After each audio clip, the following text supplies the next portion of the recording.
ఓం నమో భగవతే వాసుదేవాయ.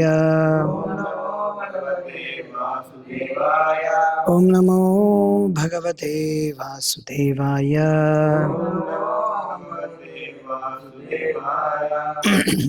చదువుతున్నది శ్రీమద్ భాగవతం నుండి స్కందం 3, తృతీయ స్కందం, అధ్యాయం 28,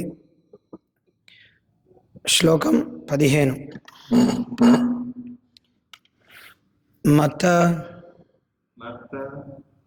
మత్త ద్విరేఫా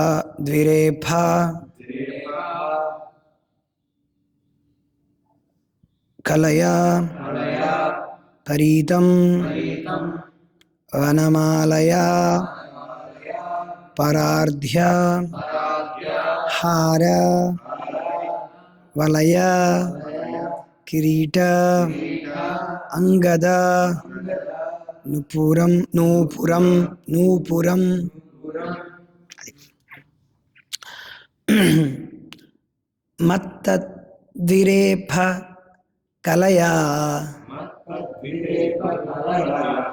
మత్తద్విరేఫ కలయా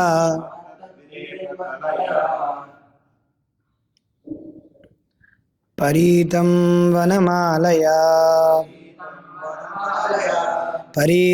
వనమాలయా పరార్ధ్య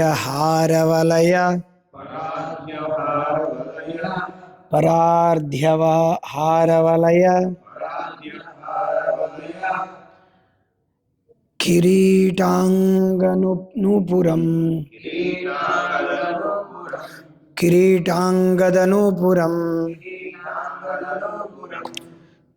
మత్తద్విరేఫ కలయా పరీతం వనమాలయా పరార్ధ్య హారవలయ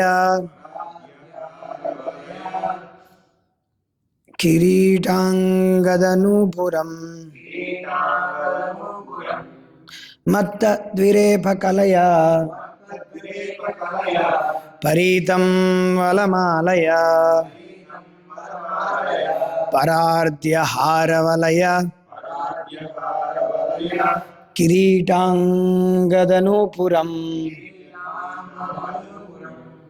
మత్తద్విరేఫ కలయా పరీతం పరార్ధ్య హారవలయ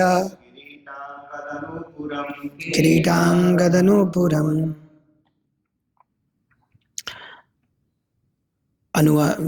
ప్రతిపదార్థం, అనువాదం మరియు తాత్పర్యం ఇచ్చింది కృష్ణ కృపామూర్తి శ్రీ శ్రీమద్ అభయ చరణారవింద భక్తి వేదాంత స్వామి ప్రభుపాదుల వారి ద్వారా, ఇస్కాన్ యొక్క సంస్థాపక ఆచార్యులు.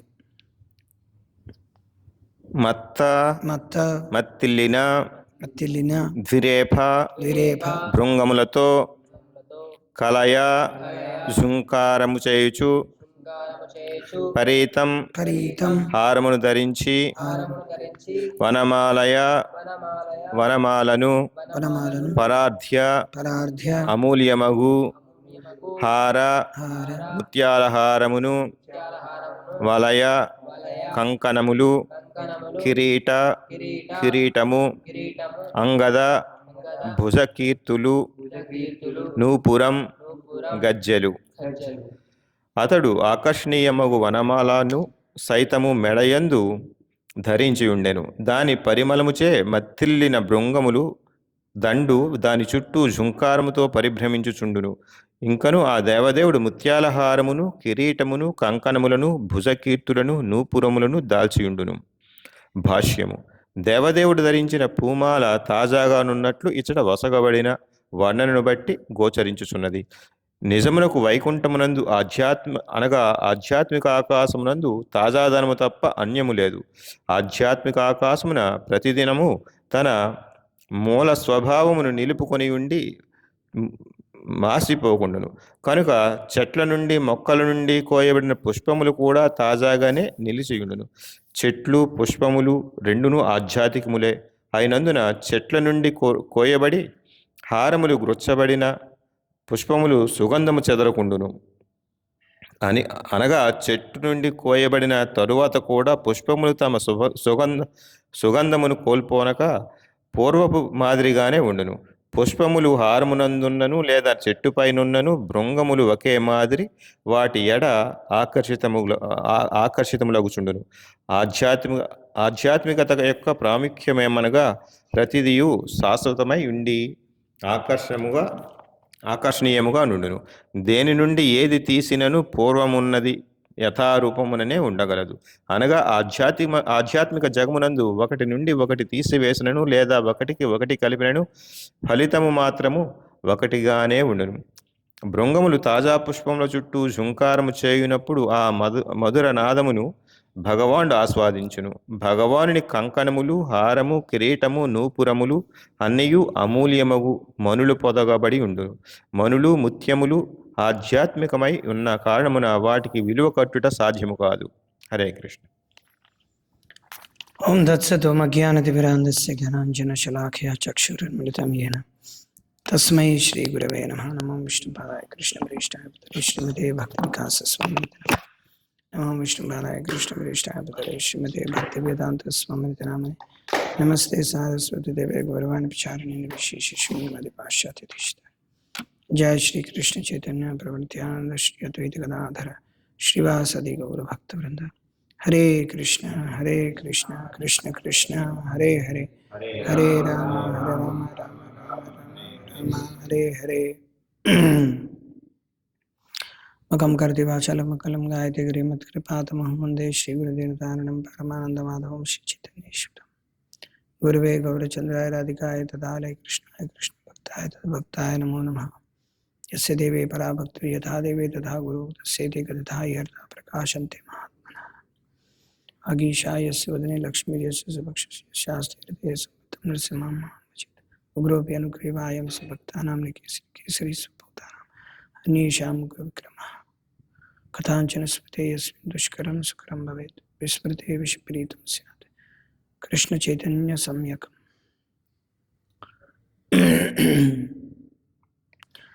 निज गुरु हरिवाण्य कृष्ण चित्तो हरि चिंतो परिवृत भृतृगे हादंद संसार प्रयोजन सुखोत्तमंचन सबसे विश्व भुजाति विकासो भक्ति पूर्व योतीन्द्र.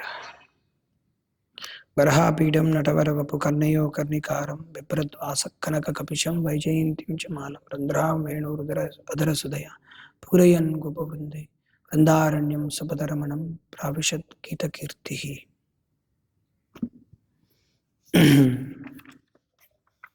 హరే కృష్ణ.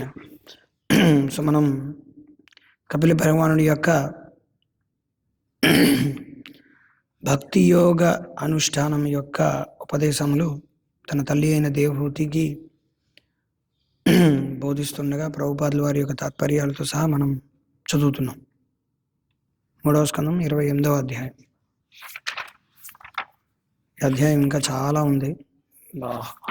ఓహో, ఈ అధ్యాయమే కాకుండా తదుపరి అధ్యాయంలో కూడా భక్తియుక్త సేవ గురించే ఉందన్నమాట. Explanation of devotional service. ఈ 2 అధ్యాయాలు మొత్తం భక్తియుక్త సేవ గురించే పరిపూర్ణంగా డెడికేట్ చేయబడ్డాయి అన్నమాట.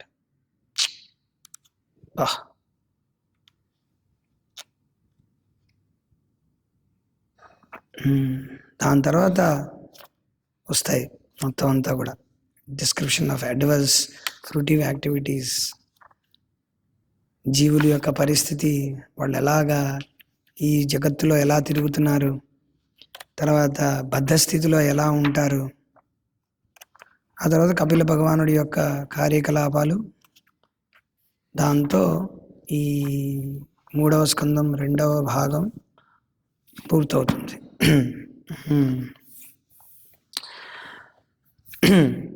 సో మనం భగవానుడి యొక్క వర్ణన చదువుతున్నాం. సో భగవానుడి యొక్క వర్ణన 3 శ్లోకాల్లో మనం చదివాం. 2 శ్లోకాల్లో చదివాం, ఇది 3వది. తర్వాత నెక్స్ట్ కూడా రేపు కూడా మొదట ముఖం భగవంతుడి యొక్క ముఖారవిందంతోనే స్టార్ట్ చేశారు ఇక్కడ. భగవంతుడి యొక్క ముఖారవిందం ప్రసన్న వదనాంభోజం పద్మగర్భానురేక్షణం నీలోత్పల దళశ్యామం శంఖచక్ర గదాధరం. అసలు ఈ శ్లోకాలన్నీ ప్రతిరోజు చదివితే ఇంకేముందా, ప్రార్థనలాగే ప్రతిరోజు ప్రసన్నవదనాంభోజం గర్భానురేక్షణం నీలోత్పలదళశ్యామం శంఖచక్ర గదాధరం లసత్పంకజ కంజల్క పీతకౌశేయవాససం శ్రీవత్స వక్షసంభ్రాజేత్ కౌస్తుభాముక్తద కందరం మత్తద్విరేఫ కలయా పరితం వనమాలయ పరార్ధ్యహారవలయ కిరీటాంగదనూపురం కాంచీగున్నోలసచ్చోనం హృదయాంబోజవిత్సరం దశయానింతరమం శాంతం మనోనయనవర్ధనం. దీంతో ఇంకా అపిచ్చ దర్శనం శశ్వత్ సర్వలోక నమస్కృతం శంతం వయసి కైశోరే భృత్యానుగ్రహ కాతరం. తర్వాత కిరీటయ కీర్తనీయ తీర్థ యశసం పుణ్యశ్లోక యశస్కరం ధ్యాయే దేవ సమగ్రాంగం యావన్ న చవతే మనః. ఇదనమాట ఇంచుమించుగా ఇవి భగవంతుడి యొక్క కీర్తి. దీన్ని ఏమంటారంటే భగవంతుడి యొక్క రూపకీర్తనం అంటారన్నమాట. ఎన్నో కీర్తనలు ఉన్నాయి. భగవంతుడి యొక్క లీలా కీర్తనం ఉంది. అంటే భగవంతుడి యొక్క లీలని పురస్కరించుకొని మొదలు చెప్పాలంటే భగవంతుడి యొక్క నామకీర్తనం. భగవంతుడి యొక్క నామాలు ఎన్నెన్నో ఉన్నాయి, వాటిని కీర్తించడం అన్నమాట. ఆ నామాలన్నీ కూడా భగవంతుడి యొక్క లీలలు ఆధారపడి ఉంటాయి కాబట్టి లీలా కీర్తనం. మనకి దామోదర అష్టకం మొత్తం అదంతా ఏంటంటే భగవంతుడి యొక్క నామాలు ఉంటాయి, కాకపోతే అది ముఖ్యమైనటువంటిది ఏమిటంటే అది లీలా కీర్తనం అన్నమాట. భగవంతుడికి ఒక లీల పురస్కరించుకొని దాని గురించి కీర్తించడం అన్నమాట. భగవంతుడి యొక్క నామ కీర్తనం ఏంటి? విభావరీ శేష ఆలోక ప్రవేశ. ఆ మొత్తం పాట అంతా కూడా రావణంతాకర మాఖనతాస్కర అన్నీ భగవంతుడి యొక్క లీలలు. కానీ లీలలతో పాటు భగవంతుడి యొక్క నామాలు అనమాట. అవన్నీ ఎన్నెన్నో నామాలు. యశుమతి నందన బ్రజబర నాగర గోకుల రంజన కాన. తర్వాత ఏంటి? యశుమతి నందన బ్రజబర నాగర గోకుల రంజన కాన అమల హరినాం అమియ విలాస. తర్వాత శ్రీరాధ వల్లభ బృందావన నటబర వంశీ వదన సువాస్. సో ఈ విధంగా ఏంటంటే భగవంతుడి యొక్క నామకీర్తనం, లీలా కీర్తనం, భగవంతుడి యొక్క గుణకీర్తనం. సో ఇలాగంటే భగవంతుడికి ఎన్నో రకాలుగా కీర్తించవచ్చు అనమాట. తర్వాత తన యొక్క దయనీయ స్థితిని పురస్కరించుకొని కూడా భక్తులు ఏంటంటే భగవంతుడితో తనకున్నటువంటి యొక్క సంబంధం అనేది ఏ రకంగా తన యొక్క స్థితి ఈ భౌతిక ప్రపంచంలో ఎలా ఉందని భగవంతుడిని వేడుకున్నట్టు కీర్తనలు ఎన్నెన్నో ఉన్నాయి.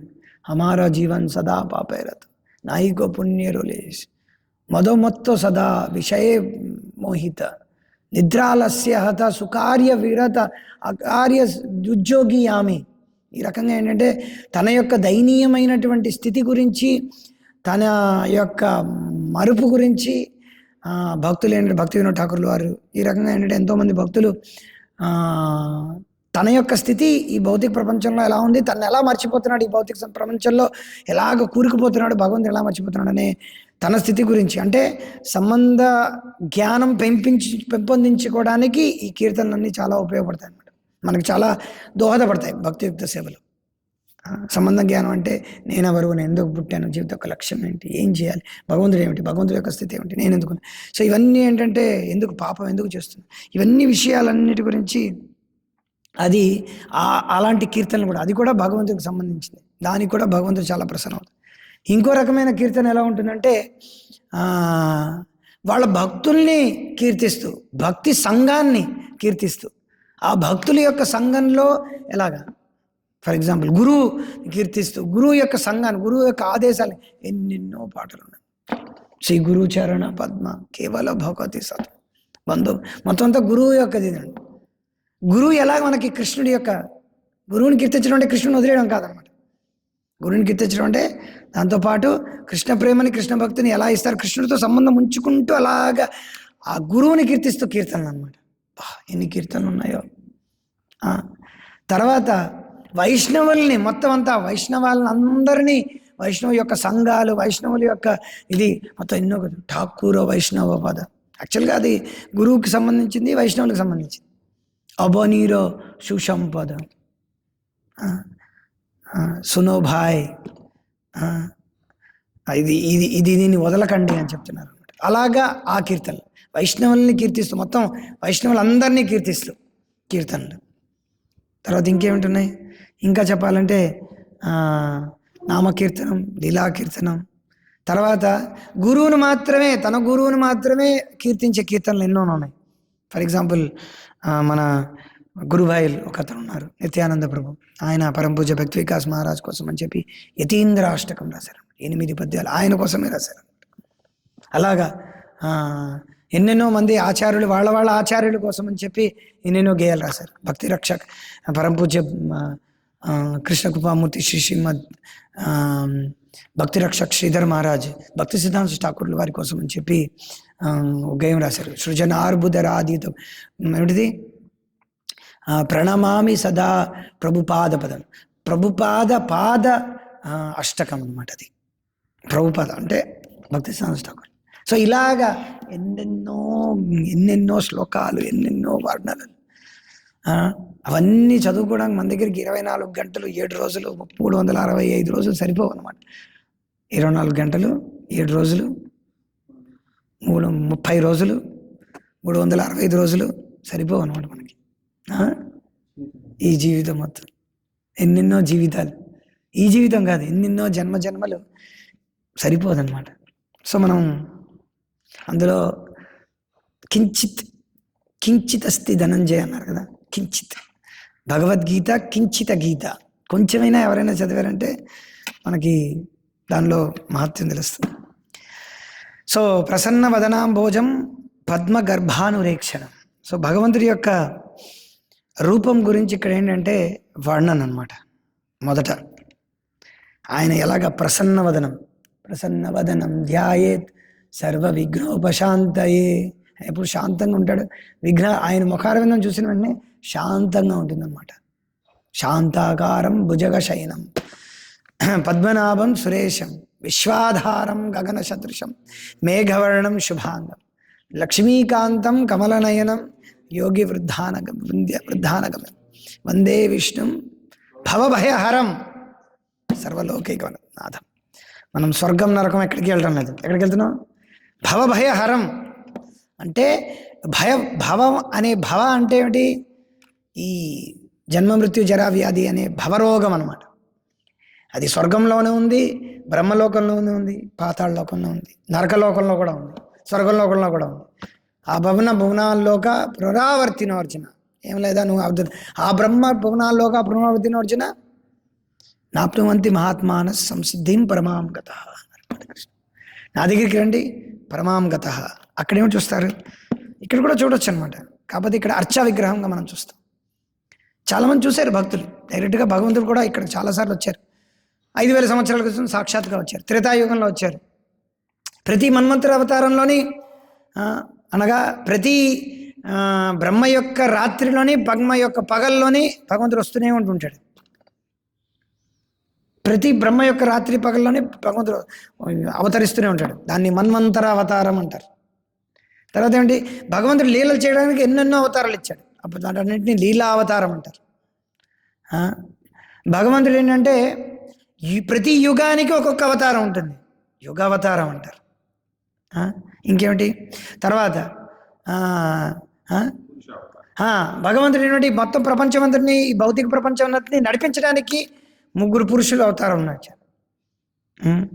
కారణోదక్షాయ విష్ణు, గర్భోదక్షాయ విష్ణు, క్షీరోదక్షాయ విష్ణు. కారణోదక్షాయ మొత్తం ప్రపంచంలో ఉండేటువంటి ఈ 14 భువనాల్లో ఉండేటువంటి జీవులందరి హృదయాల్లో ఆయన పరమాత్మగా నివసిస్తున్నాడు. ఆయన క్షీరోదక్షాయ విష్ణు.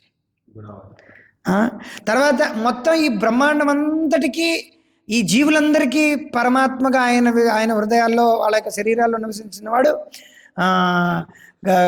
క్షీరోదక్షాయ విష్ణువు అయితే ఆయన పరమాత్మ. అంటే మొత్తం ఈ యొక్క ప్రతి బ్రహ్మాండానికి పరమాత్మ గర్భోదక్షాయ విష్ణు అనమాట. ఆయన నాభి నుంచి వచ్చినటువంటి కమలం ద్వారా మొత్తం అంతా ఆయన గర్భోదక్షాయ విష్ణు, అది పురుష అవతారం. ఈ బ్రహ్మాండాలన్నీ కూడా ఒక పురుషుడి దగ్గర నుంచి వస్తున్నాయి, విష్ణువు దగ్గర నుంచి వస్తున్నాయి. ఆయనే కారణోదక్షాయ విష్ణువు ఆర్ మహావిష్ణువు అనమాట. ఆయన యొక్క ఒక్క ఊపిరిలో బ్రహ్మాండం అనేది బ్రతికుందనమాట. బ్రహ్మాండం అనేది ఎలా బతికుంది? ఒక్క ఊపిరి. మనం ఊపిరి పీల్చుకుంటున్నాం ఇక్కడ చూసారా, ఇదనమాట. ఆయన ఒక్క ఊపిరిలో మొత్తం బ్రహ్మాండం అందా ఉంది. ఈయన గర్భోదక్ష విష్ణు. ఈయన దీని నుంచి నాభి నుంచి వచ్చింది, ఇక్కడ ఆ కాడలో కమలం. ఇక్కడ మనం ఎక్కడున్నాం? మనం అసలు ఇన్సిగ్నిఫికెంట్ అనమాట. ఇక్కడ మహావిష్ణు, ఆయన యొక్క రోమరంధ్రాల నుంచి ఎన్నెన్నో బ్రహ్మాండాలు వచ్చాయి. సో ఇవన్నీ మహావిష్ణు అన్నమాట. ఈ మహావిష్ణు వచ్చారు కదా, ఈ 3 ఏమిటంటే అది అవతారం, భగవంతుడి యొక్క పురుష అవతారం. భగవంతుడు ఈ భౌతిక ప్రపంచాన్ని సృష్టి స్థితి లయకారకుడే అయి ఉన్నాడు కాబట్టి ఆయన నారాయణుడిగా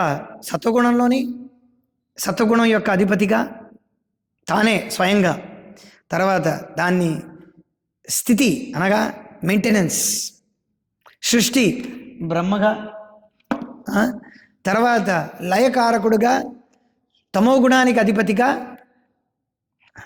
సాంబ సదాశివ, శివోహం, శివుడు అనమాట. సో ఈ ప్రకారంగా భగవంతుడు ఏమిటంటే గుణావతారాలుగా వచ్చారు. సో సాక్షాత్తుగా గోలోక ఏవ నివసతి అఖిలాత్మభూత, గోలోక సో ఎలాగైతే భగవంతుడు సాక్షాత్తుగా ఆధ్యాత్మిక ప్రపంచంలో ఉన్నారనమాట. శ్రియకాంత పరమ పురుష ద్రుమా భూమిశ్చింతామణి గణమయీ తోయమృతం కథాగానం నాట్యం గమనమపి వంశీ ప్రియసఖి భజే శ్వేతదీపం తమహం ఇహ గోలోకమితియం విదంతస్తే క్షితి విరల చారాకటిపై అని చెప్పి చింతామణి అనగా బ్రహ్మ సంహితలో మనం తరచూ అభిషేకం అప్పుడు చదువుతాం, కానీ ప్రతిరోజు చదవాలి అసలు బ్రహ్మ సంహితని. చాలామంది చదువుతారు. సో అందులో వర్ణన అంతా కూడా ఆధ్యాత్మిక ప్రపంచం గురించే ఉందన్నమాట. అందులో చెప్పారు శ్రియకాంత, అక్కడ ఉన్న వాళ్ళందరూ కూడా ఏంటంటే కాంతలు అనమాట. పరమ పురుష, వాళ్ళందరూ పరమ పురుషుని సేవిస్తున్నారు. చింతామణి అక్కడ ఉన్నదంతా కూడా ఏంటి, ఇలాగా గ్రనైట్ ఫ్లోరింగ్లు, వెర్కిఫైడ్ టైల్స్ లేవన్నమాట. అంతా కూడా చింతామణి. చింతామణి అంటే ఏంటంటే దాన్ని ఏమంటారంటే ఫిలాసఫర్ స్టోన్ అని చెప్పి ప్రభుపాద వాళ్ళ ఎగ్జాంపుల్, దాన్ని టచ్ స్టోన్ అని, ఫిలాసఫర్ స్టోన్ అంటారు. టచ్ స్టోన్ అన్నమాట. అంటే దాంతో ఏది ముట్టుకున్నా సరే అది కూడా బంగారం అయిపోతుంది అన్నమాట. కానీ ఈ భౌతిక ప్రపంచంలో ఏమిటంటే చింతామణి అనేది ఉండదన్నమాట. ఎక్కడో ఉంది, స్వర్గలోకాల్లో ఉన్నాయి మరి నేను. కాకపోతే అక్కడ ఉన్నది ఏంటంటే దివ్యమైనది, చైతన్యం కలిగినటువంటి భూమి అనమాట. అది మీరు నడుస్తుంటే చిన్నది పెద్దది అయిపోతుంది అనమాట మీ ప్రకారంగా. మీరు కృష్ణుడు ఇక్కడి నుంచి గోవర్ధనం వెళ్ళాలనుకోండి, బృందావనం నుంచి గోవర్ధనం ఎన్ని కిలోమీటర్లు? కనీసం 30-40 కిలోమీటర్లు ఉంటుంది. కనీసం వెళ్ళడానికి 2 గంటలు పడుతుంది, చాలా దూరం. కానీ అక్కడున్న మొత్తం అంతా కూడా కమలంలో ఉంటుంది కాబట్టి మొత్తం అంతా దగ్గరికి వచ్చేస్తుంది అనమాట. కృష్ణుడు వెళ్ళాలి కదా గోవర్ధనం, మొత్తం గోవర్ధనం అంతా దగ్గరికి వచ్చేస్తుంది అనమాట. కృష్ణుడు ఇలా దాటుకుంటూ వెళ్ళిపోతాడు. బాగుంది కదా. ఇక్కడి నుంచి రాజమండ్రి వెళ్ళాలంటే మనం ఇక్కడి నుంచి ఫస్ట్ బయటికి వెళ్ళాలి, దాని తర్వాత అక్కడికి వెళ్ళాలి, అక్కడికి వెళ్ళి బస్సు పట్టుకోవాలి, బస్సు కూడా అంత దూరం వెళ్ళిన తర్వాత ఆ బస్సు కాస్త రాదు, అంత దూరం వెళ్ళాలన్నమాట. భగవంతుని ఏం లెక్కలేదు అనమాట. వెళ్ళాలనుకుంటే ఆటోమేటిక్గా అన్నీ అయిపోతాయి అనమాట. సో అక్కడ ఉన్నటువంటి భగవంతుడు ఎలాగైతే సేవించబడుతున్నాడో, చింతామణి ప్రఖర సద్మ లక్షావృతేషు సురభీరభిమానం, ఎన్నెన్నెన్నో సురభి ఆవుల మధ్యలో లక్ష్మీ సహస్రశత సంభ్రమ సేవ్యమాన్, కోటాను కోట్లు గోపికల మధ్యలో వాళ్ళందరూ ఒక లక్ష్మి కాదనమాట, కోటాను కోట్ల లక్ష్మీలు, సహస్రశత సంభ్రమ సేవ్యమానం ఒక కృష్ణుడు. ఈ భౌతిక ప్రపంచంలో ఒకరి అందగంత ఉందంటే చాలు పలో మంది దాని గురించి షేర్లు లైక్లు వస్తారనమాట. ఎవరికి దానికి ఆవిడికి ఏమున్నా లేకపోయినా సరే ఆవిడికి మాత్రం ఇన్స్టాగ్రామ్లో ఫాలోవర్ మాత్రం ఉంటారనమాట. ఎందుకు? జస్ట్ ఈ మాంసం ముద్దలు లాంటి తయారు చేసినటువంటి కళ్ళు, దానిపైన ఉన్నటువంటి రెప్పలు. 60 ఏళ్ళు వచ్చిన తర్వాత కొన్ని సార్లు ఏమవుతుందంటే ఈ రెప్ప ఇలా పడిపోతుంటుంది అనమాట. అది బయటికి అది పైకి వెళ్ళదనమాట. అది కిందకే ఇలా ఉంటుంది అనమాట. అది ఎందుకు? దాని ఒక డిసీజ్ అంటారు, దాన్ని అదేమంటారో తెలీదు, వ్యాధి అనమాట అది. ఎందుకంటే ఇక్కడ మనకి చూడు మామూలుగా పైకి వెళ్తాం, అది కిందకు వచ్చింది అనుకో, పైకి ఎత్తాడు ప్రభు. కొన్ని ఫిల్టర్స్ వచ్చాయి అనమాట ఈ రోజుల్లో. వాడు ఇలాగే ఉంటుంది అనమాట. ఇలా అంటున్నా సరే అది ఫిల్టర్లో కనిపిస్తున్నాడు, ఇలా పైకి వెళ్తాను. అలాగా ముసలితనం వచ్చిన తర్వాత ఇలా కలిగిపోతుంది అనమాట. కొంతమంది సోకాళ్ళు పూర్వ రోజుల్లో అందగత్తులు అనుకున్న సోకాళ్ళు హీరోయిన్లు వాళ్ళందరూ వాళ్ళ కళ్ళు ఇలా అయిపోయాయి అనమాట. ఇప్పుడు వాళ్ళు ఎక్కడికి వచ్చినా సరే మేము ఆ రోజుల్లో బాగా డాన్సులు వేసాం, కాకపోతే ఆవిడ ఇలాగే చూస్తుంది, పైకి ఇలా అనలేదన్నమాట. ఆవిడ అంతే ముసలిది అయిపోయింది, ఇలాగ ఉంటుంది. కొన్ని రోజులు పోయింది, ఇలాగే అయిపోతుంది, పైకి అనలేదన్నమాట. మరి ఇక్కడ ఏదో క్లిప్ పెట్టుకోవాలి, ఇప్పుడు ఇలా పెట్టుకోవాలి. అప్పుడు ఎందుకు కళ్ళ నీళ్ళు వచ్చేస్తాయి మళ్ళీ. నేను అదో బాధ. అవునా? ఎక్కువసేపు ఇలా ఉన్నామంటే ఏమవుతుంది? మళ్ళీ పై కింద వచ్చితే ఏమవుతుంది? లేవదు. దించితే బాధ, ఎత్తితే బాధ. ఏమిటి? ఒక చిన్న కనురెప్ప, కంటిలోని నలుసు ఇంత కాదయా అన్నట్టుగా కంటి ఇలా పడిపోయేసరికల్లా మనం ఏమనుకుంటామంటే ఎత్తితే బాగుండు. అంటే మనం మెషిన్ తయారు చేయాలి. ఆ మెషిన్ తయారు చేయడానికి చిన్న స్క్రూలు, ఆ స్క్రూలు అన్ని పెట్టి ఇక్కడ పడేసరికల్లా టిక్ టిక్ టిక్ అవుతుందన్నమాట. కానీ అంతటి స్క్రూ పెట్టచ్చా? పెట్టలేం, చచ్చిపోవాలి. దానికోసం ఎందుకు? అందుకే చేయించుకోలేరు అనమాట చాలామంది. అందుకే వాళ్ళు ఇలాగే ఉంటారు అనమాట. అప్పట్లో ఉన్న అందగత్తెలన్నీ ఇప్పుడు ఇలా చూస్తారు అనమాట. ఒక కన్ను అందగత్తె, ఇప్పుడు ముసలైపోయిన అందగత్తె, ఒక కన్ను అందగత్తె. ఈ టైటిల్ ఈ లెక్చర్ టైటిల్ ఏమిటి? ఒక కన్ను అందగత్తె. ఒక కన్ను అనమాట, ముసలైపోయిన అందగత్తె అని చెప్పి రాయాలి. సో చెప్పచ్చే మాట ఏంటంటే, ఈ భౌతిక ప్రపంచంలో ఉన్నటువంటి అందం అంతా కూడా ఒక రోజున ఒక నాశన మట్టిలో కలిసిపోవలసిందే. కొత్త అందాలు వస్తుంటాయి, పాత అందాలన్నీ కూడా విసుగు పుడుతుందన్నమాట. ఈ భౌతిక ప్రపంచంలో ఉండేటువంటి సోక్కాళ్ళ అందాలు కూడా అన్నీ కూడా ఆ ఊర్వశి, మేనక వాళ్ళ ముందర ఏంటంటే పందుల్లా ఉంటారనమాట. వాళ్ళ ముందర లక్ష్మీదేవులు ఎవరైతే వైకుంఠంలో ఉన్నారో వాళ్ళతో పోల్చుకుంటే ఈ ఊర్వశి, మేనకాలందరూ కూడా కోతుల్లా ఉంటారనమాట. ఎందుకంటే కోతికే ముద్దు కదా, ఇంకోళ్ళది కాదు. సో కోతిల్లా ఉంటారనమాట. పళ్ళులా, కోతి పళ్ళు తీసిందంటే ఎలా ఉంటుంది? పంది పళ్ళు తీసిందంటే ఎలా ఉంటుంది? పంది మొచ్చుకుంటమే చాలా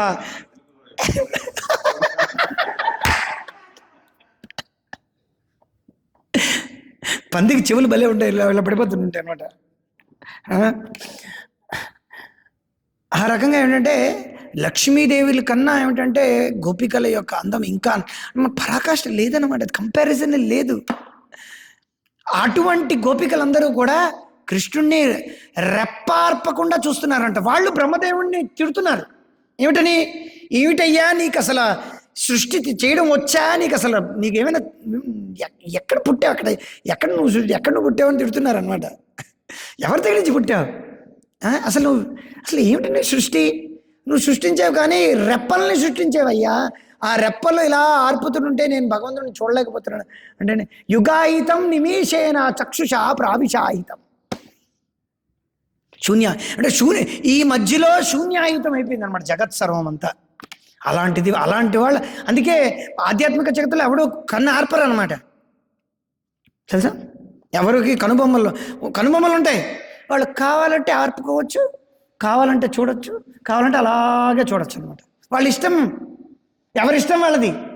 ఆధ్యాత్మిక ప్రపంచంలో ఎవరిష్టం వచ్చినట్టు వాళ్ళు ఉండొచ్చు అనమాట. మనం అనుకుంటే ఇక్కడ ఉన్నామని, ఇక్కడ ఉండలేరు. మీరు బాస్ అని రాసుకోవచ్చు, ఏంటిది బాస్ ఈస్ బ్యాక్ అని రాయొచ్చు అనమాట. బట్ బాస్ ఈస్ బ్యాక్ కాదు, వద్దు. సో చెప్పొచ్చే మాట ఏంటంటే,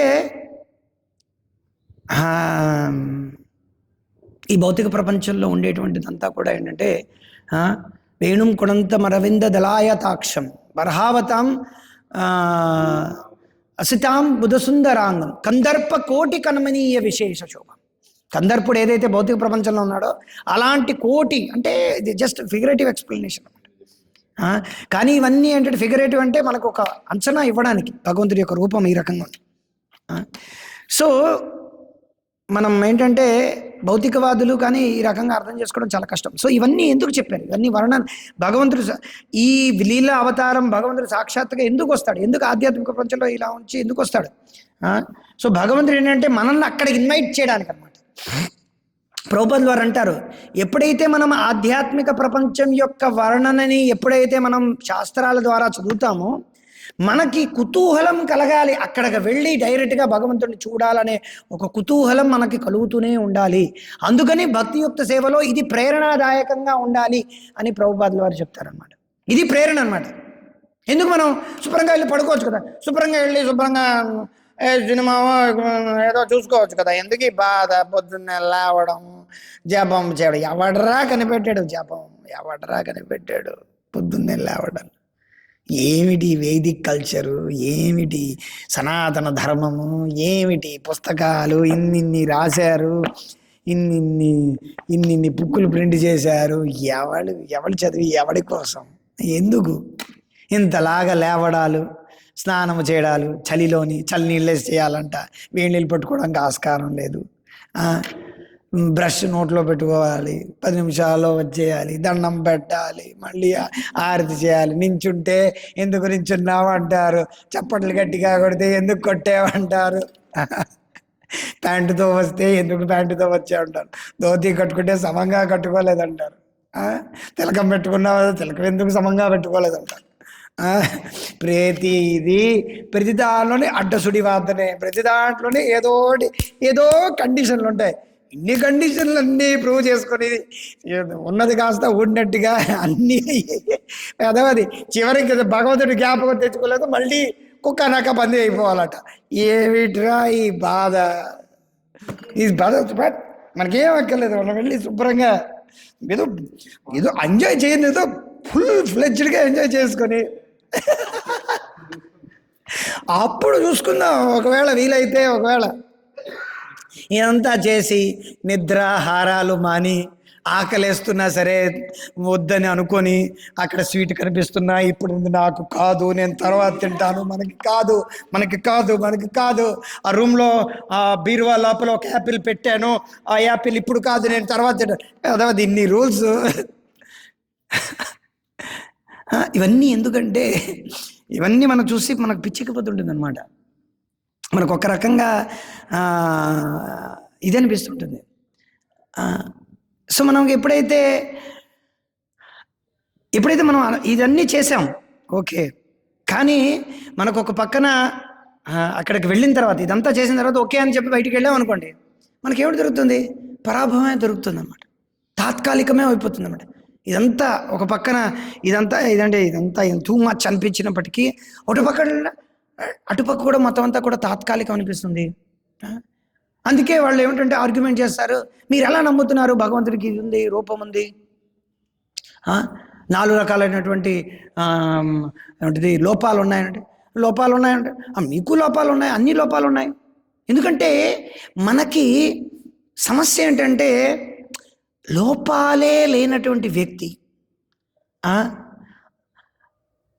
ఏంటంటే అసలు అందం అంటే ఒక పరాకాష్ట, ఒక విషయం అనేది మనకి తెలియదు అనమాట. అసలు అందం అంటే ఈ రకంగా ఉంటుంది. ఉపమానం అయితే ఇస్తున్నారు, శాస్త్రంలో ఎన్నో చోట్ల ఉన్నాయి. రాముడు ఇలా ఉన్నాడు, ఆజానుబాహుం అరవింద దళాయతాక్షం, ఇలాగా రామం నిశాచర వినాశకరం నమ, శ్రీరాఘవం దశరథాత్మజం అప్రమేయం సీతాపతిం రఘుకులాన్వయ రత్నదీపం.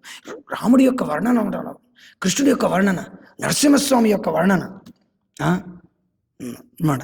సో ఇవన్నీ వర్ణన చూసినప్పటికి మనకేమనిపిస్తుందంటే ఇవన్నీ ఏమిటంటే భౌతికమైనటువంటి ప్రజలు ఏమిటంటే అంటే మనం ఎప్పుడూ కూడా మన యొక్క పరిధిలో ఏంటంటే మనం ఎప్పుడూ ఒక శాశ్వతమైనటువంటి విషయం, ఒక అందం అనేది అంటే ఐశ్వర్యం అనేది తరగని ఐశ్వర్యం మనకేంటంటే అనుకుంటాం అనమాట. తరగనిది అంబానీ దగ్గర తరగని ఆస్తుంది, వారన్ బఫెట్ దగ్గర ఉంది, లేకపోతే ఇలాన్ మస్క్ దగ్గర ఉంది. కాదన్నమాట, ఒక్క క్షణం చాలన్నమాట, 1 సెకండ్. వాడెవడో ఉన్నాడు, జాక్ మా అంటాడు, అలీబాబా ఏదో ఉన్నాడు వాడు, అంతే. ఇప్పుడు మరి లిస్టులో లేడు వాడు, ఏదో అన్నాడు చైనీస్ గవర్నమెంట్కి సమ్ అగెయిన్స్ట్ గాను, అంతే. వాడు మొత్తం బిజినెస్ అంతా పటాపంచలైపోయి వాడు ఇప్పుడు రోడ్డున పడిపోయాడు అన్నమాట. ముందు రోడ్డున పడిపోయాడు లేదు, 6 నెలలు ఎవరికి కనిపించకుండా అయిపోయాడు. సో ఈ భౌతిక ప్రపంచంలో ఏది కూడా స్థిరంగా లేదనమాట.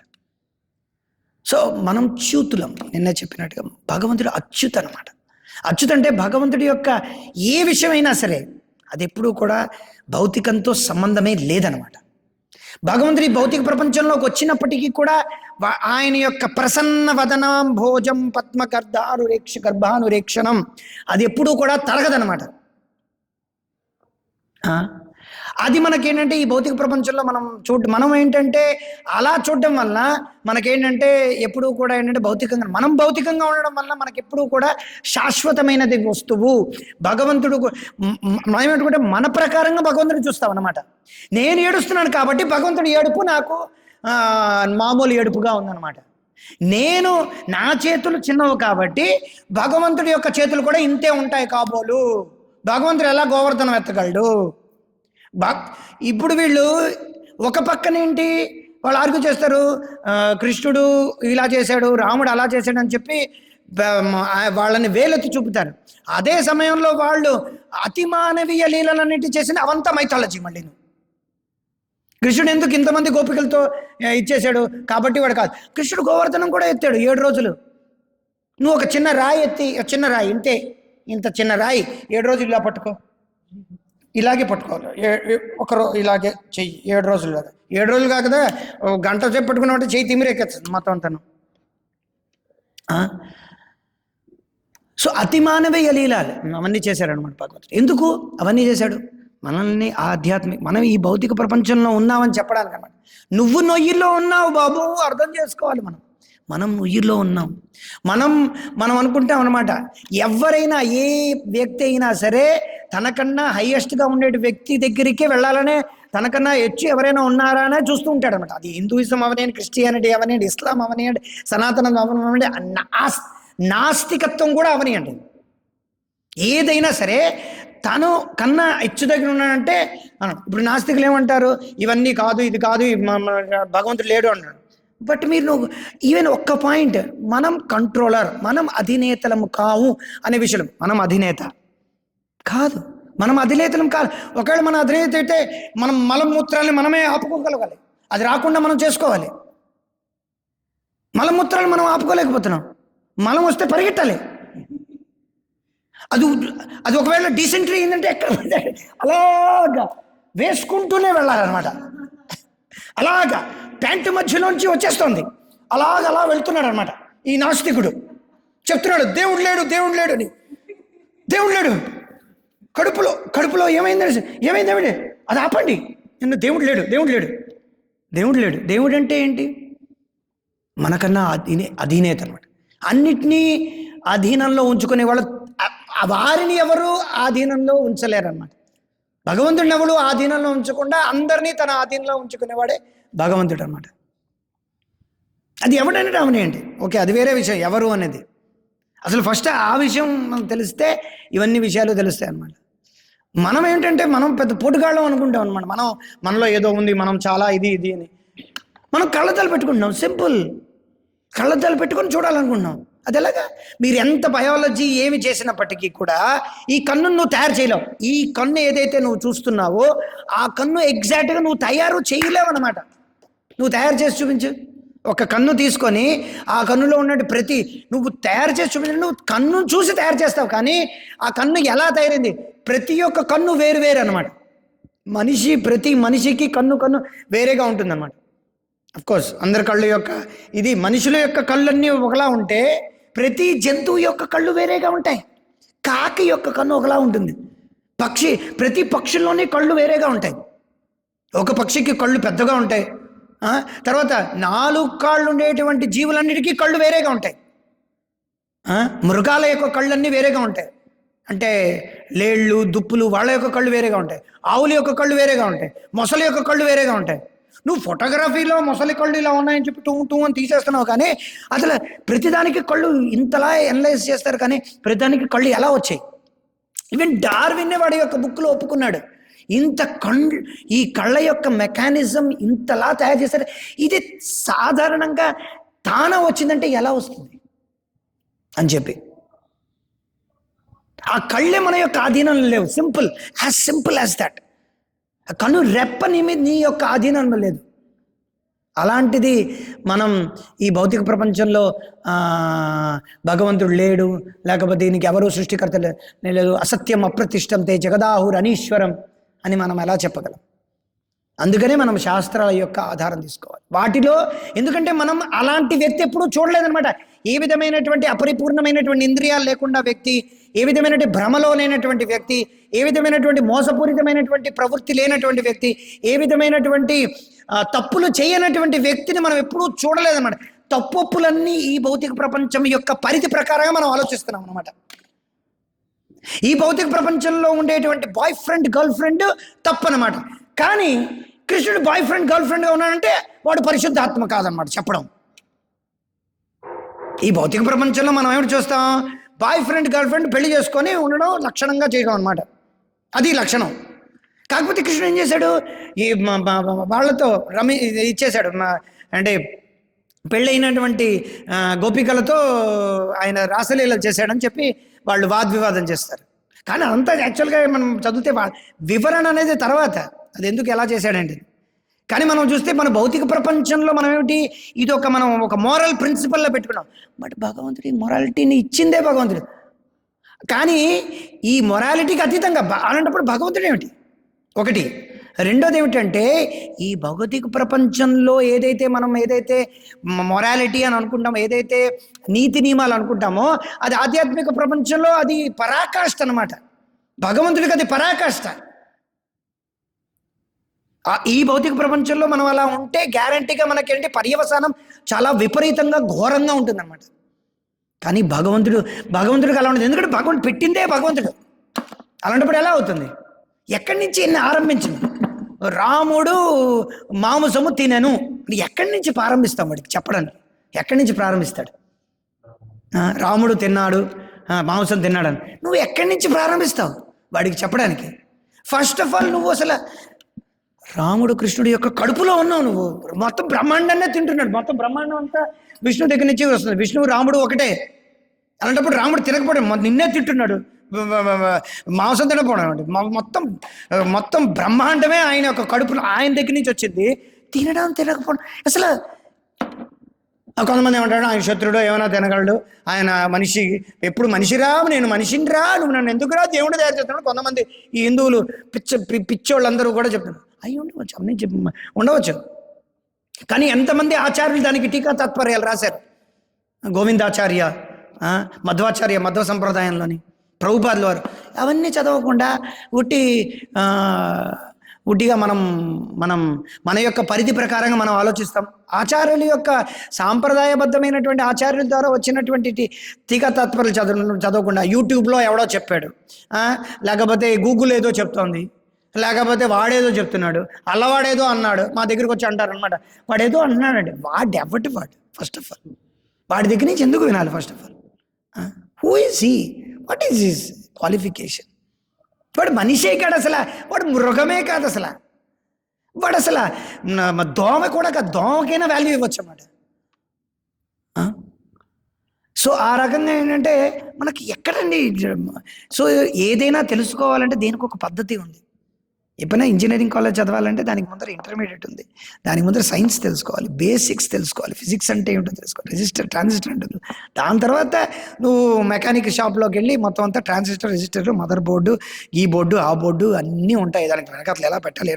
ఇది ఆలు లేదు, సూలు లేదు, అల్లుడు పేరు సోమలింగం అంట. అసలు నీకు తెలియదు, మొదలు తెలియదు, చివరు తెలియదు, ఏమీ తెలియదు. కృష్ణుడు పుట్టిన తేదీ చెప్పగలరా? కృష్ణుడు పుట్టిన తేదీ చెప్పడం అంటే నువ్వెవడా అసలు? సో మన యొక్క పరిస్థితిని మనం బాగా తెలుసుకోవాలన్నమాట. ఊరికినే దేవుళ్ళాడు, ఊరికినే వాంతి చేసుకోవడం కాదనమాట. వాంతి చేసుకొని అదే తినడం కాదనమాట. వాంతి చేసుకుందే తినడం అనమాట. మనం ఈజీగా చెప్పొచ్చు, ఎవరైనా అధినేతలున్నా మనం కంట్రోలర్ కాదు, మనం మనల్ని ఆపుకోలేకపోతున్నాం. అలాంటిది భగవంతుడు పరిపూర్ణమైన కంట్రోల్ అనమాట.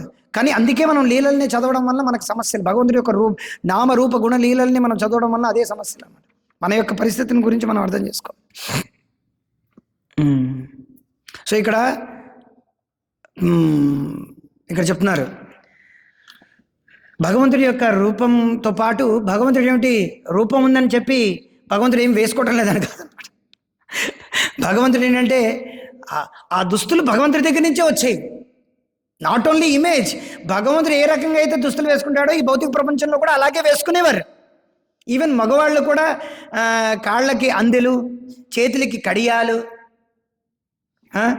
తర్వాత చెవికి కుండలాలు, కిరీటాలు, తర్వాత మాలలు, ఇవన్నీ కూడా భగవంతుడు ఏ రకంగా అయితే ఆధ్యాత్మిక ప్రపంచంలో వేసుకున్నాడో ఆయన వచ్చినప్పుడు సేమ్ అలాగే వేసుకున్నాడు.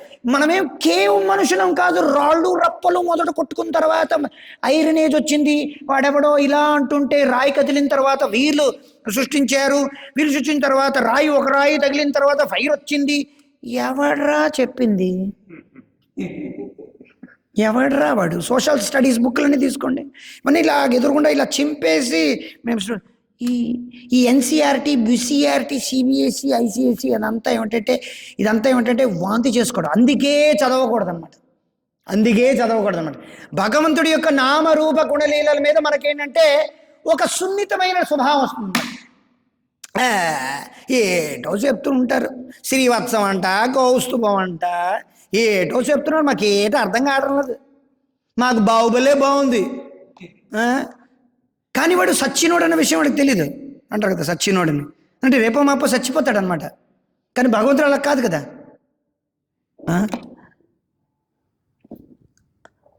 సో పాయింట్ ఏంటంటే ఈ వర్ణన అంతా ఏంటంటే మనం చదువుతున్నాం. భగవంతుడు ఏంటంటే మనం ఏ రకంగా ఇక్కడ వేసుకున్నామో భగవంతుడు ఆ రకంగా వేసుకున్నారనమాట. అది చూసి వచ్చాను, అదే మనం ఇలా వేసుకున్నాం, మీరు అలాగే వేయించారని కాదనమాట. అందుకే ప్రభుపాదులు ఏంటంటే ఇట్స్ నాట్ ఎన్ ఇమాజినేషన్. భగవంతుడి యొక్క వర్ణన అంతా కూడా ఏదో ఇక్కడి నుంచి మనం కల్పితం చేసుకోవడం కాదనమాట. దీన్ని ఏమంటారు? డిసెండింగ్ ప్రాసెస్ అంటారు దీన్ని. ఇక్కడి నుంచి మనం అలా మనం ఏంటిది దాన్ని ఏమంటారు? ప్రకోపలమా ఏంటంటే దాన్ని ఏమంటారు? దీన్ని ఏమంటారంటే మనం ఇక్కడి నుంచి ఊహించడం అనమాట. భగవంతుడు ఎలా ఉంటాడో మనం ఊహించుకుంటాం, ఆయన ఎలా ఉన్నాడో ఊహించుకొని గీసేటువంటిది, ఊహించుకొని చెక్కేటువంటిది కాదనమాట. మనోకల్పన ప్రకారంగా వర్ణన భగవంతుడిని చూసి ఆల్రెడీ డైరెక్ట్గా ఉందన్నమాట. హరే కృష్ణ, ఎవరు మాట్లాడుతున్నారు అక్కడ?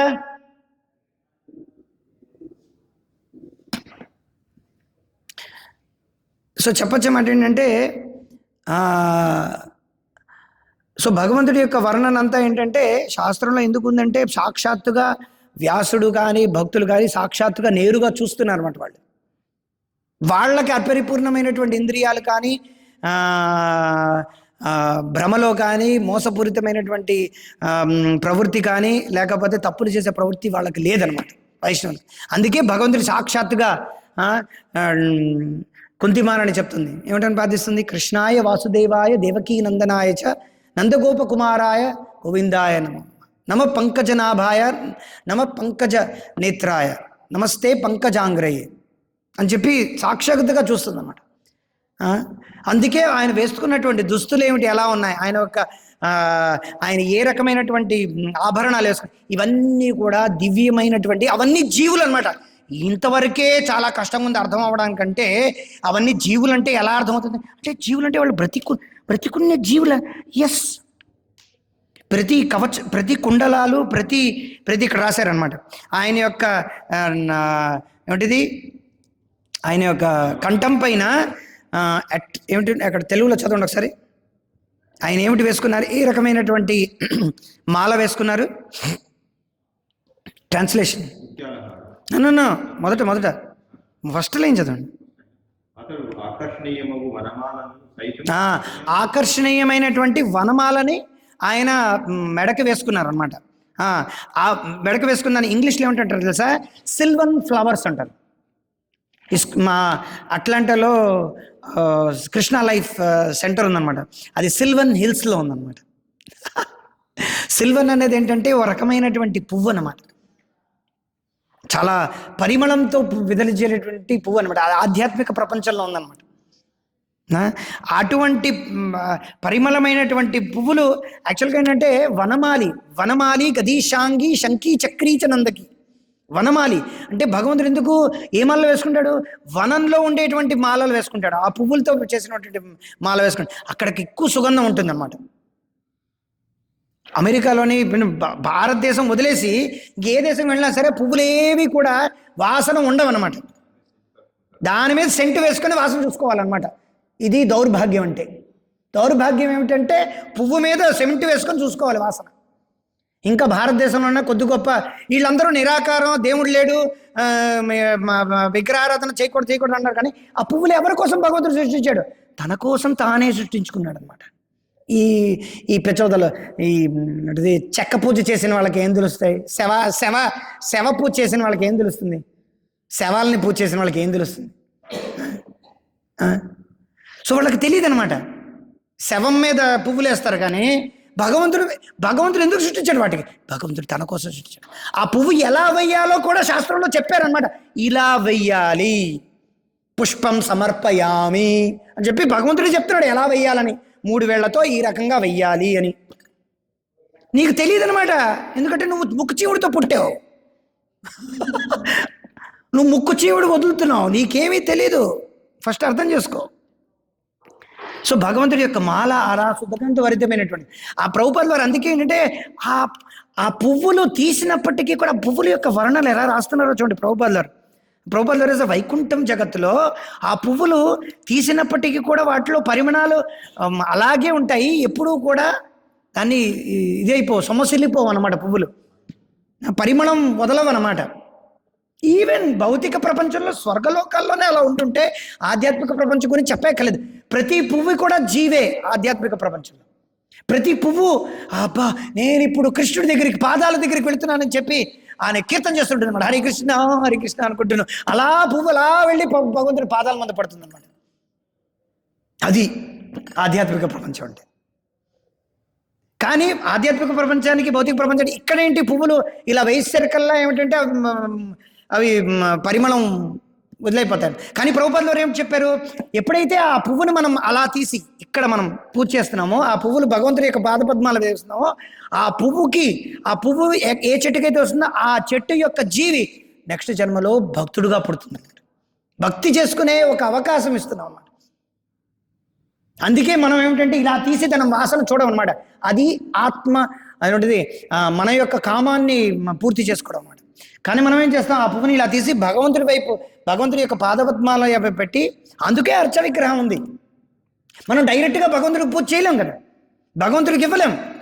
అందుకని భగవంతుడు మన మీద కృపతో మన యొక్క ఇంద్రియాలు అపరిపూర్ణమైనటువంటివి తెలిసి, మన యొక్క ఇంద్రియాలు భ్రమలో ఉన్నాయని తెలిసి, మన యొక్క ఇంద్రియాలు అనేవి తప్పులు చేస్తామని తెలిసి భగవంతుడు కృపతో కరుణతో ఒక రాయిగానో ఒక చెక్కగానో ఒక కర్రని రూపంలో స్వీకరించి మన ముందర ఇలా నించుంటాడు అనమాట. కానీ ఆ రూపం అది కాదనమాట.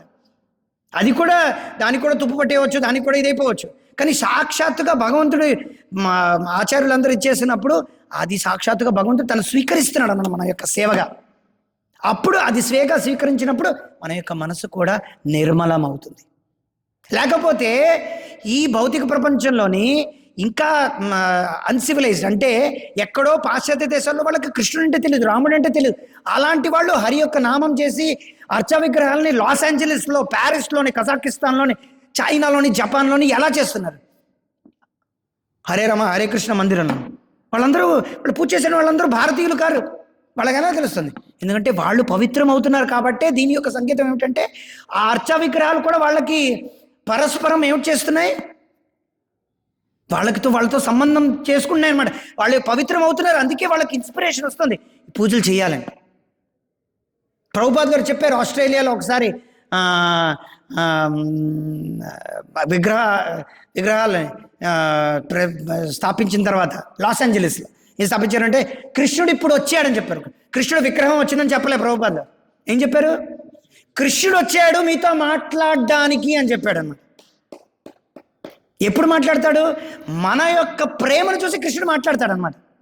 దానికి ఒక కథ కూడా ఉందన్నమాట. ఒకసారి ఏమిటి జరుగుతుందంటే, ఒక అబ్బాయి, ఒక చిన్న పిల్లవాడు వాళ్ళ తండ్రి ఎలాగా నైవేద్యం పెడుతున్నాడో చూస్తున్నాడు అనమాట. చూస్తుంటే ప్రతిరోజు అలా జరుగుతుంటుంది.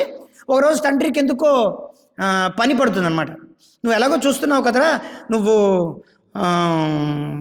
చూసావు కదా, నువ్వు ఎలా నైవేద్యం పెడుతున్నావు, నువ్వు కూడా అలా నైవేద్యం పెట్టని చెప్పాడు. చెప్పిన తర్వాత ఆయన పని చేసుకోవడానికని బయటికి వెళ్ళిపోయాడు. ఇక్కడ చూడండి, పని చేసుకోవడానికి బయటికి వెళ్ళిపోయిన తర్వాత ఈ అబ్బాయి నైవేద్యం పెడుతూ ఉంటాడు, మంత్రాలన్నీ చదువుతాడు, నైవేద్యం పెడుతుంటాడు. గంట కొడుతున్న తర్వాత గంట అలా పెడతాడు, నైవేద్యం అలా ఉంటుంది. భగవంతుడు అర్చా విగ్రహం ముందర ఇలా నించొని ఆ అగరబత్తి అన్ని హారతులు అన్నీ ఉంటాయి, ఆఫరింగ్ చేసే భోగం దాని భగవంతుడి ముందర ఉంటుంది. ఆయన ఇలా కూర్చుంటాడు అనమాట. కూర్చొని చూస్తాడు, ఇలా ఏంటి తింటలేదేంటి అన్నాడు. ఆయనకి తెలియదు వాడు చిన్నపిల్లడికి. భగవంతుడు ఏంటంటే అంగానియస్య సకలేంద్రియ వృత్తిమంతి, కళ్ళతో కూడా భగవంతుడు తినేయగలడు అనమాట. ఎలాగైతే ఐక్షజ, కళ్ళ ద్వారానే మొత్తం భౌతిక ప్రపంచం అంతా భగవంతుడు సృష్టించాడు. భగవంతుడు చూశాడనమాట. అంతే ఈ భౌతిక ప్రపంచం అంతా స్వాభావిక జ్ఞాన బలక్రియాచ, భగవంతుడి యొక్క స్వాభావికమైనటువంటి జ్ఞానము బలక్రియ. మనం ఒకటి సృష్టించాలంటే, మనం బిల్డింగ్లు కట్టాలంటే ఇసుక తీసుకురావాలి, మనుషులను తీసుకురావాలి, ఇంత ప్లానింగ్ చేయాలి, దాని తర్వాత ఏదో ఒకటి సృష్టించగలం. కానీ భగవంతుడు చూసిన పాళ్ళలో మొత్తం అంతా తన యొక్క ఇచ్ఛాశక్తి మీద మొత్తం అంతా కూడా, ఇచ్ఛాశక్తిలోనే భగవంతుడి యొక్క జ్ఞానశక్తి, భగవంతుడి యొక్క అన్ని శక్తులు అన్ని అందులోనే దాగున్నాయన్నమాట. భగవంతుడు ఇచ్చ చేస్తే చాలు మొత్తం సృష్టి టక టక టక జరిగిపోతుంది అనమాట. భగవంతుడు ఇచ్చ చేశాడు అంతే, సృష్టి మొత్తం టక టక సెకండ్ జరిగిపోతుంది. మనకు ఆ సెకండ్ ఏమిటో కూడా తెలియదు అనమాట. సో కానీ చెప్పొచ్చే మాట ఏంటంటే, ఇక్కడ అబ్బాయికి ఆ జ్ఞానం లేదు.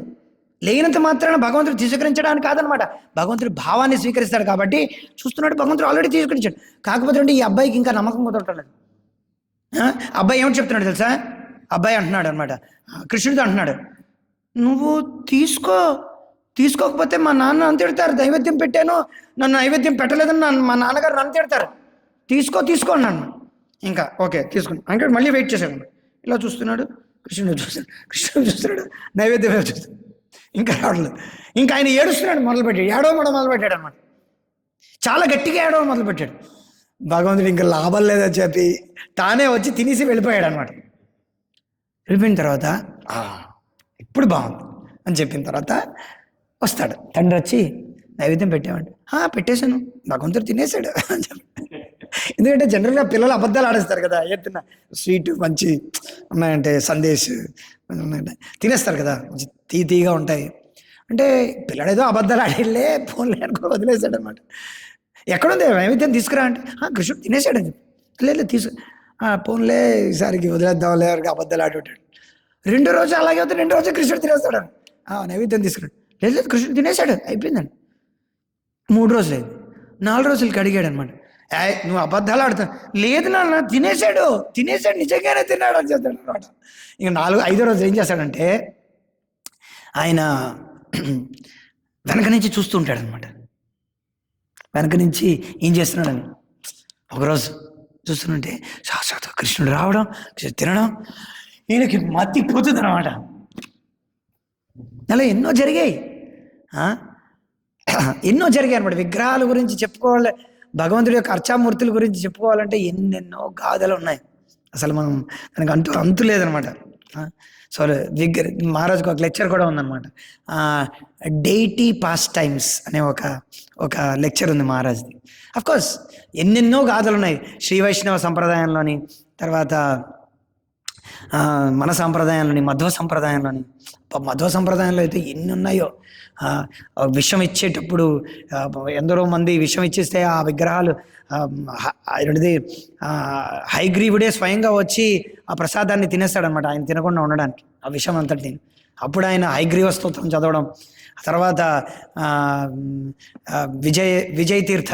విజయేంద్ర తీర్థ ఆయనకు విషయం ఇచ్చేస్తారు కొంతమంది. విషయం ఇచ్చేస్తే నరసింహస్వామి అది వచ్చి ఆ విషయాన్ని తీసుకున్న తర్వాత ఆయనకి షోడశ బాహు నరసింహ స్తోత్రం చదువుతారనమాట ఆయన. సో ఇలాగా ఎన్నో గాథలు అన్నమాట. మనం చెప్పుకుంటే అసలు తరగని తప్పరు. చెప్పాలంటే వరదరాజస్వామికి ఎదురుగుండా కురేష్ ఆయన ఎప్పుడు కూడా విగ్రహ ఎప్పుడు మాట్లాడుకుంటున్నాడు, సంభాషణ చేసుకునేవాడు అనమాట. మనకి ఇవన్నీ ఏంటంటే అసలు మనం చాలా దురదృష్టవంతులు అని చెప్పుకోవాలి. కానీ మనతో కూడా కొన్నిసార్లు ఏమవుతుందంటే నాకు 2 సార్లు జరిగింది. ఒకసారి అయితే జరిగింది కృష్ణ లైఫ్లో. ఒకసారి ఉన్నప్పుడు నేను గాయత్రి చేస్తున్నాను, సడన్గా ఏదో ఆలోచన వచ్చిందనమాట. సడన్గా పైనుంచి పువ్వు అలా కింద పడింది అనమాట. ఒకసారి భృగుపతి ప్రభు క్లాస్ ఇస్తున్నారనమాట. క్లాస్ ఇస్తున్నప్పుడు ఆయన క్లాస్ ఇస్తూ ఒక విషయం అన్నారనమాట. అది ఏ విషయమో నాకు సంబంధం, కృష్ణ లైఫ్ గురించి ఏదో అన్నారనమాట, ఏదో మహారాజ్ గురించి ఏదో అన్నారు. సడన్గా పువ్వు పైనుంచి కింద పడింది అనమాట. సో పాయింట్ ఏంటంటే ఇవన్నీ ఎవరికి తెలుస్తాయి? ఇవన్నీ ఏంటంటే ఆధ్యాత్మికమైనటువంటి భావోద్వేగాలు, సెంటిమెంట్స్. మహారాజ్ ఒక లెక్చర్ ఇచ్చారు, నాట్ జస్ట్ సెంటిమెంట్స్. అంటే ఉన్నాయి భావోద్వేగాలు, కానీ అది ఒక్కటే కాదు, దాని వెనకాల తత్వం ఉందన్నమాట, దాని వెనకాల సిద్ధాంతం ఉంది, దాని వెనకాల భగవంతుడి యొక్క నామ రూప గుణ లీలలు ఉన్నాయి.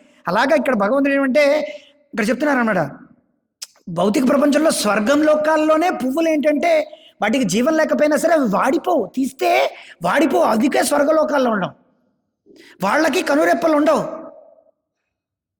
కానీ ఆధ్యాత్మిక ప్రపంచంలోనే ఉండవు.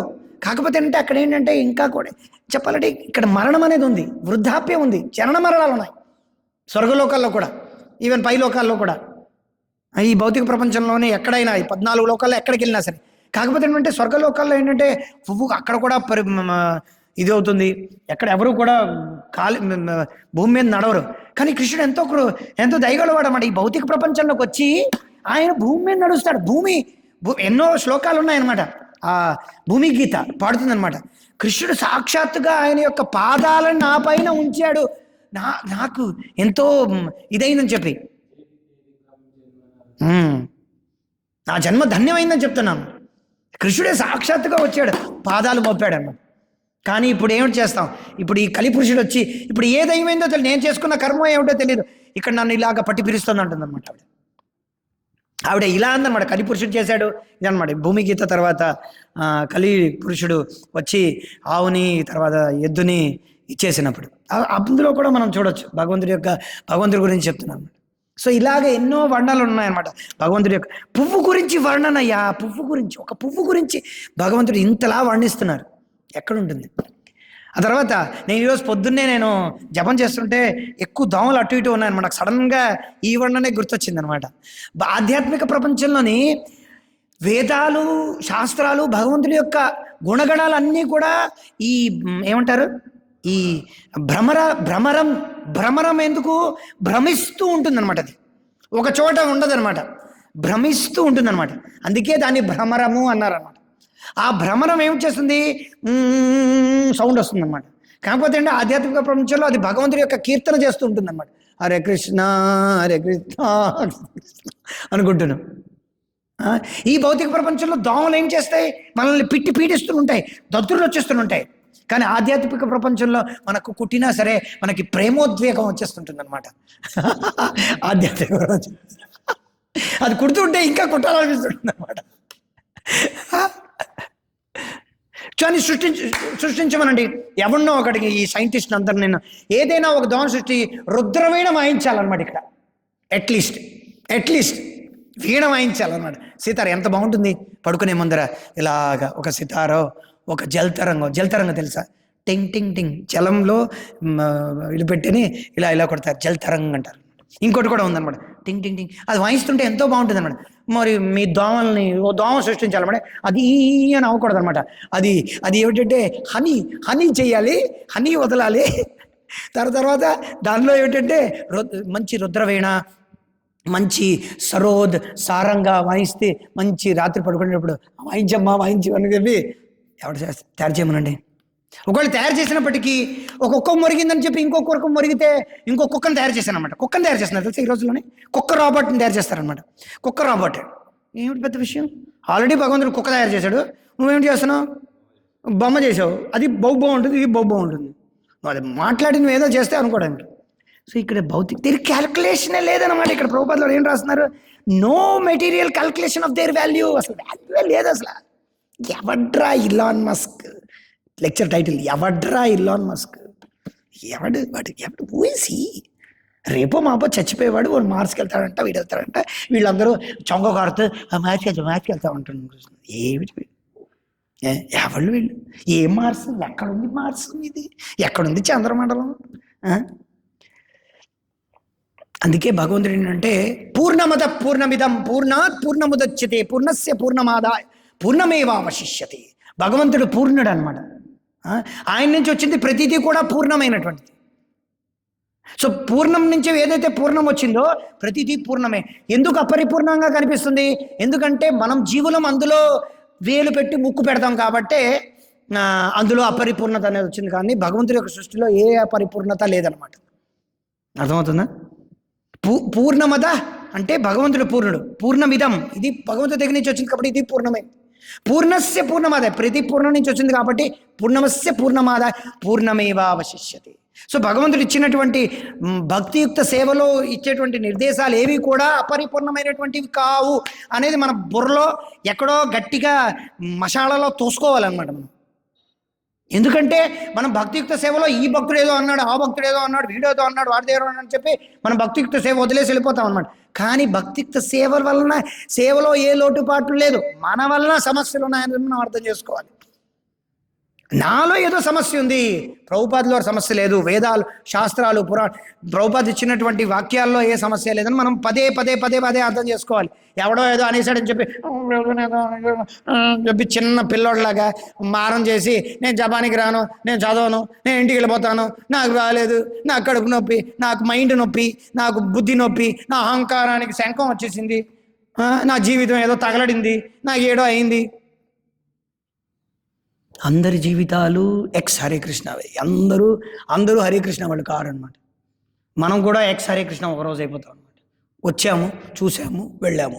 నెపోలియన్ వచ్చాడు, వెళ్ళాడు, చూశాడు, చచ్చాడు. అలాగే మన బతుకు అయిపోతుంది. సో మనం చాలా జాగ్రత్తగా ఉండాలి. హరే కృష్ణ కృష్ణ కృష్ణ హరే హరే, హరే రామ రామ రామ హరే హరే.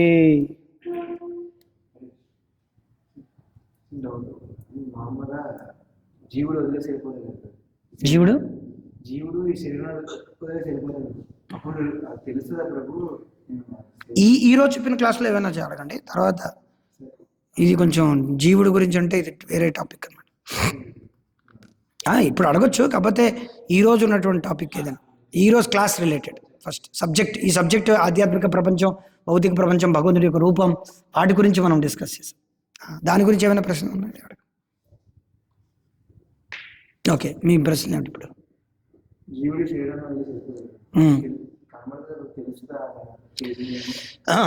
శాస్త్రం ఏమిటి వర్ణిస్తుందంటే అజామిలుడి ఉపాఖ్యానం. మీరు అజామిలుడి యొక్క దీనిలో చదివితే ప్రభుపాదుల వారు 3వ స్కందం ఇప్పుడు మనం చదువుతాం, moments of living and it is, జీవుల యొక్క స్థితిగతులు, జీవుల యొక్క వీటన్నిటి గురించి వర్ణన వచ్చినప్పుడు 70 mm థియేటర్లో కనిపిస్తుంది. మీకు ఎలా కనిపిస్తుంది? 70 mm థియేటర్లో ఒకటే థియేటర్ ఎదురుగుండా ఉంటుంది. ఇప్పుడు అలా కాదనమాట, మొత్తం అంతా ఫుల్ డోమ్ థియేటర్లో కనిపిస్తుంది. ఎక్కడో లాస్ వేగాస్లో ఎక్కడో ఉందన్నమాట ఫుల్ డోమ్ అంటే మీరు ఇలా ఉంటే మీకు ఇక్కడి నుంచి అక్కడ వరకు మొత్తం అంతా కనిపిస్తున్నట్టుగా మొత్తం అంతా కనిపిస్తుంది అన్నమాట. మీకు మొత్తం అంతా ఫుల్ డోమ్, ఎక్కడ చూసినా మీ యొక్క పాపాలే కనిపిస్తాయి అన్నమాట మీకు. ఏంట్రా అయిపోయి ఇది చేశారా? అవునా, నిజమా, కరెక్టా అని అనుకుంటారు మీరు. నాకే తెలియదే, నీకు తెలిసినా తెలియపోయినా రారా అంటారు అన్నమాట వాళ్ళు. జీవుడికి తెలుస్తుంది అనమాట. ఎందుకు తెలుస్తుంది? తెలియాలన్నమాట. ఇప్పుడు ఈ విషయంలో ఏం చెప్తారంటే జీవుడికి ఏంటంటే ఆ పాపాలు చేసినప్పుడు ఆయనకి చూడండి, ఇప్పుడు మనకి ఓ శరీరం ఉంది. ఈ శరీరంలో మనసు, బుద్ధి, అహంకారం, దాని లోపల ఆత్మ ఉందన్నమాట. చిత్తం, ప్రాణం అన్నీ వదిలేండి. ఈ 3 భాగాలుగా ఉందన్నమాట. ఆత్మ, ఆధ్యాత్మికమైన ఆత్మ, తర్వాత సూక్ష్మ శరీరం, స్థూల శరీరం. మనం ఎప్పుడైతే ఈ శరీరం వదులుతామో మనం ఏంటంటే మనసు, బుద్ధి, అహంకారంతో ఇంకో శరీరంలోకి వెళ్తాం అనమాట. ఈ ఆత్మ తీసుకెళ్తున్నాం. ఈ ఆత్మని మనసు, బుద్ధి, అహంకారం ఎక్కడికైతే కావాలో అక్కడ తీసుకెళ్తున్నాం. ఆ భావన ఎటువంటిదో తీసుకెళ్తున్నాం. కానీ ఆ నరకప్రాయంలో చేసినప్పటికీ ఆ పాపాలన్నీ చేసి ఎలా తెలుస్తాయంటే మనకేంటంటే ఆ పాపాలు చేసినప్పుడు మనకేంటంటే నరక ప్రయత్నం చేసినప్పుడు మనకు ఒక శరీరం ఇస్తారనమాట. ఆ శరీరం ఇటువంటిది కాదు, కానీ అది సూక్ష్మమైనది, కానీ మనసు, బుద్ధి, అహంకారం కన్నా ఇంకా స్థూలమైనటువంటిది. చూడండి, ఇప్పుడు ఇది స్థూల శరీరం, కానీ ఆ శరీరం ఏదో ఇస్తారు దేనికి? నరక యాతన కోసం. కానీ అది కూడా ఈ రెండిటికి మధ్యలో ఉన్నటువంటి శరీరం. అది ఎప్పుడూ కూడా మరణించదనమాట. మిమ్మల్ని ఎంత చిత్రవత చేసినా మీరు మరణించరు. అది మీ పాపాలని పదే పదే పదే పదే గుర్తు తేవడానికే ఆ శరీరం. మీకేంటంటే మీ మనసు మీద, మీ బుద్ధి మీద, మీ అహంకారం మీద మీ శరీరం, ఆ శరీరం ఏదైతే ఇస్తుందో అది కూడా ప్రభుపాదుల వారు క్లియర్గా రాస్తున్నారు. శాస్త్రంలో ఉంది, 3వ స్కందంలో వస్తుంది. సో అటువంటి శరీరం ఎంత నరకప్రాయంగా ఉంటుందంటే ఆ యాతన మీకు తెలుస్తుందనమాట. నేను ఇలా చేశాను, ఆ శిక్ష అనుభవించేటప్పుడు మీకు ప్రస్ఫుటంగా నేను ఈ మాంసం తిన్నాను, నేను ఇలాగా పరస్త్రీతో సంగం చేశారు, పరపురుషుడితో సంగం చేశారు అనే విషయం మీకు పదే పదే గుర్తుస్తూ ఉంటుందన్నమాట. మీ చేత మలమూత్రాలు తినిపిస్తుంటారు. అలా అన్నప్పుడు మీకు అలాగా తెలుస్తుందన్నమాట. మీకు తెలుస్తుందన్నమాట గ్యారంటీగా. ఎలా తెలుస్తుంది? శాస్త్రంలో ఉంది క్లియర్గా. కానీ ఎప్పుడైతే మనం భక్తితో సేవ చేస్తామో వీటన్నిటి నుంచి బయటపడగలం. కంటిమాల వేసుకుంటాము, యముడు రాడనమాట. ఎందుకు వేసుకుంటాం? యముడు రాకుండా ఉండాలి. అలా అని చెప్పి ఏమైనా చేస్తారో ఇక కంటిమాల వేస్తారు. చాలామంది బెంగాల్లో ప్రతి వాడు వేసుకుంటాడు. ఆడు మచ్చొక హైబో అండో హైబో అండి ప్రతి అండం హై అన్నీ తినేస్తారు అనమాట. అలా కాదనమాట. అర్థమవుతుంది?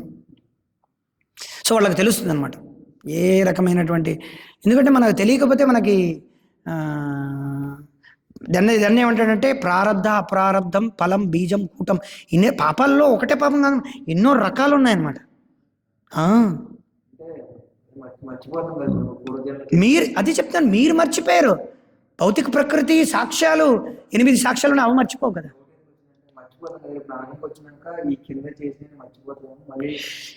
అదే చెప్తున్నానండి, మీరు మర్చిపోతారండి, మీరు మర్చిపోతారు. భౌతిక ప్రకృతి భగవంతుడు ఏమి లేదు, భగవంతుడు అంతే చేసి వదిలేశాడు. ఇప్పుడు మీరు మర్చిపోయారండి. ఎప్పుడో ఈ భౌతిక ప్రపంచంలో చూసుకుంటే మీరు ఏదో చేశారండి 5 సంవత్సరాల ముందర మీ ఊర్లోని. మీరు ఇక్కడికి వచ్చి శుభ్రంగా కాలేజీలో చదువుతున్నారు. ఎవడొచ్చి సడన్గా నిన్న ఎఫ్ఐఆర్ ఏదో మేము అరెస్ట్ అంటే ఏంటయిందని అడుగుతావు. ఏంటైందంటే 6 సంవత్సరాల ముందు నువ్వు ఇక్కడికి వెళ్ళావా? అవును వెళ్ళాను. సినిమా చూసావా? నాకేంటి తెలుసు? ఇదో టికెట్, ఇదో ఫోటో, ఇదో వీడియో, ఇదిగో అని చూపిస్తారా లేదా?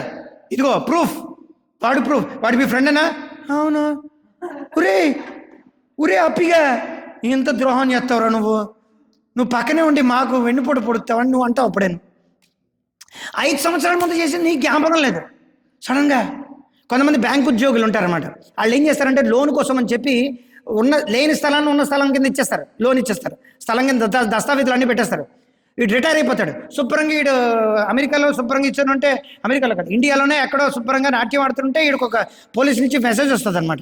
ఏమండి మీరు 5 సంవత్సరాలు మీరు ఇచ్చారు కదా అని చెప్తే, అవును ఇచ్చాను లోను.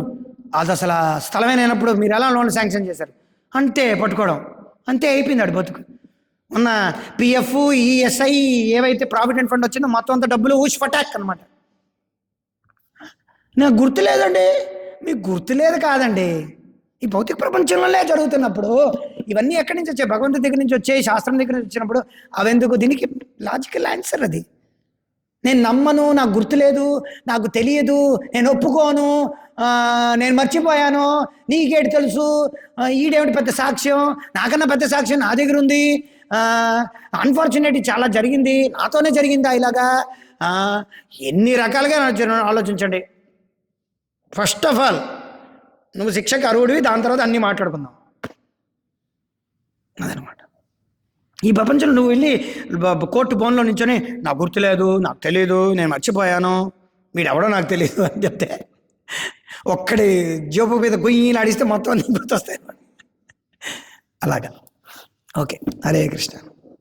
వంశాకల్పతరుభ్యశ్చ కృపా సిద్ధిర్భవతి.